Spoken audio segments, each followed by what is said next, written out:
From the moment we take our last breath, a relentless biological clock begins to tick. In days, bacteria dismantle our tissues.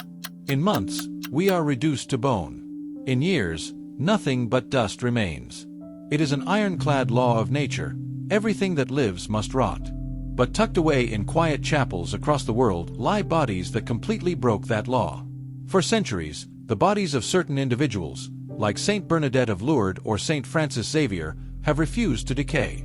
They weren't chemically mummified like Egyptian pharaohs, yet decades, sometimes centuries later, their skin remains soft, their joints flexible, and their faces lifelike. Is this a profound medical anomaly, a trick of rare environmental physics, or a literal miracle written in the flesh? Today, we are taking an objective, scientific look at the phenomenon of the incorrupt saints.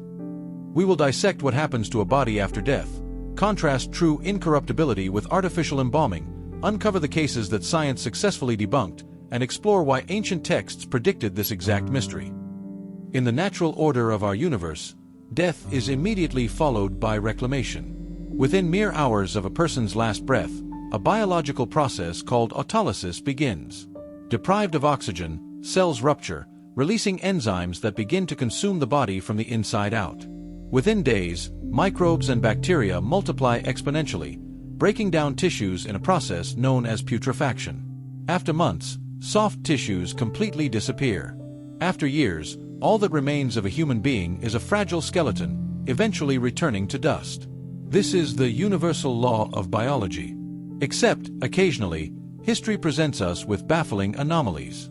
For centuries, historical and religious records have documented cases of incorruptibles, individuals whose bodies seem to defy natural decay without being subjected to intentional preservation. Take Saint Bernadette of Lourdes, who died in 1879. When exhumed decades later, her body appeared completely lifelike. Consider Saint Francis Xavier, who died in 1552 on a humid island off the coast of China. His body was buried in quicklime to hasten decomposition so his bones could be easily moved, yet it remained perfectly preserved. In the case of Saint Anthony of Padua, while his body eventually reduced to dust over the centuries, his tongue, the instrument of his powerful preaching, remained completely fresh and supple. How does science explain bodies that refuse to rot?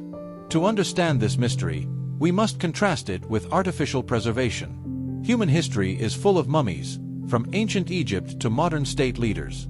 However, artificial mummification relies on destroying the internal organs, completely dehydrating the body using salts like natron, or saturating tissues with toxic chemicals like formaldehyde. The result is always rigid, darkened, and noticeably desiccated skin.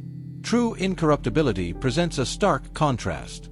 In many historically documented cases, the bodies of these saints remained flexible, moist, and lifelike for decades or centuries. They were not kept in climate-controlled vacuums. They were often buried in damp, common graves or simple wooden coffins, conditions that should have accelerated decay, not prevented it. When science steps in to analyze these cases, researchers look for natural explanations.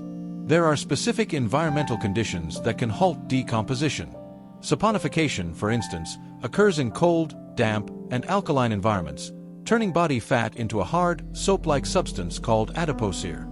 Another natural process is spontaneous mummification, caused by extreme dryness and continuous airflow that dehydrates a body before bacteria can destroy it. In the late 20th century, the Vatican permitted teams of scientists, pathologists, and chemists to examine several saints. In some instances, science found concrete answers. For example, examinations of Saint Clare of Assisi and certain other figures revealed that local environmental factors, unique to microclimates, or even early, undocumented attempts at rudimentary embalming by grieving religious communities played a significant role.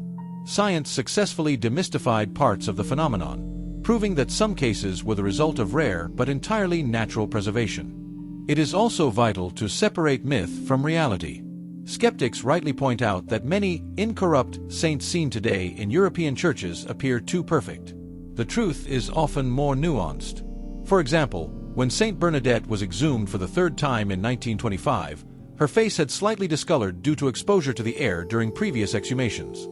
To present her reverently to the public, a thin layer of wax was meticulously crafted over her face and hands. The Church does not claim her current outward appearance is a daily miracle. Rather, the underlying preservation at the time of her exhumation baffled the physicians of the era. Other cases, once thought to be miraculous, were officially disproved when modern forensic science detected high levels of resins and chemical preservation agents used shortly after their deaths. While science provides the mechanics for some cases, for believers, the remaining unexplained instances serve a profound theological purpose. In Judeo-Christian tradition, the preservation of the flesh is viewed as a sign of divine favor and a foreshadowing of the final resurrection. The scriptures reference this divine protection. Psalm 16 verse 10 declares, "For you will not abandon my soul to Sheol, or let your Holy One see corruption." In the New Testament, St. Paul speaks of the body as a temple of the Holy Spirit. The incorruptibility of a saint is viewed as a physical manifestation of holiness, a sign that the person lived a life so closely aligned with the divine that even their earthly vessel was spared the sting of decay. Ultimately, the phenomenon of the incorrupt bodies sits at a fascinating intersection. Where science reaches its limits of explanation, faith begins, viewing these preserved forms not as mere biological anomalies, but as timeless whispers of eternity.